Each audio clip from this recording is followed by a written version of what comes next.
अस्सलाम वालेकुम दोस्तों, उम्मीद करता हूँ तमाम दोस्त खैरियत से होंगे। दोस्तों, तहसील फूड स्ट्रीट जो कि पेशावर शहर में पीटीआई के सूबाई हुकूमत ने बनाई थी और इस पर करोड़ों रुपया का खर्चा किया गया था उस दौर में। यहाँ पर ये नज़ारा बहुत दिलकश और दिलफरेब होता था और लोगों का दिल से दुआएं निकलती थी कि पेशावर शहर एक मर्तबा फिर फूलों का शहर बनने जा रहा है।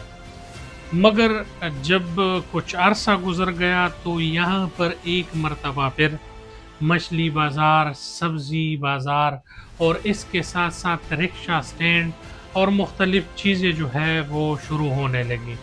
इस तरीके से वो टिमटिमाते हुए खूबसूरत लाइट्स को बंद कर दिया गया और अंडरग्राउंड जितने तारे गई थी वो उसमें खराबी आई और मालूम हुआ कि जो ठेकेदार की गफलत से तमाम तर सड़कें टूट-फूट के शिकार हो गए हैं।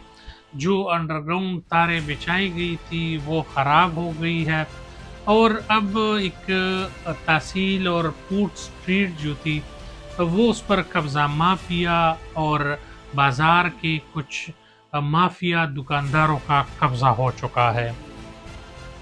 कुछ अरसा पहले यहाँ पर टिमटिमाते हुए लाइट और ज़बरदस्त फ्रूट स्ट्रीट बनी हुई थी, जिसको नज़र लगने के बाद और एक खंडर का मंजर पेश कर रहे हैं।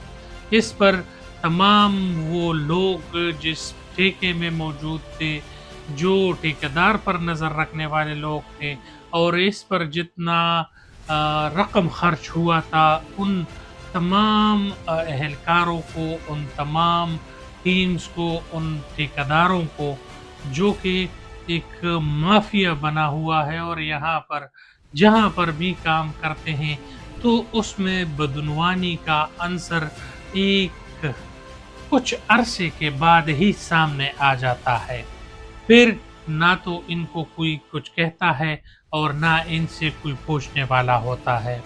शहर के इस ज़बरदस्त इलाके का जो आजकल का मंज़र है वो बहुत ज़्यादा खौफनाक है और दर्दनाक भी।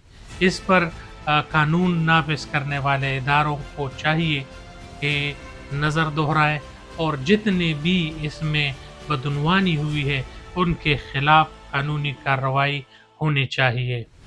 अपने शहर को फूलों जैसा शहर बनाएं, शहर के शहरियों का एहतराम करें और तमाम चीज़ों के लिए आवाज़ उठाएं। इंशाल्लाह इस हवाले से और न्यूज़ के हवाले से चैनल को लाइक करें, सब्सक्राइब करें और बेल का आइकन दबाएं। बहुत शुक्रिया। अस्सलाम वालेकुम।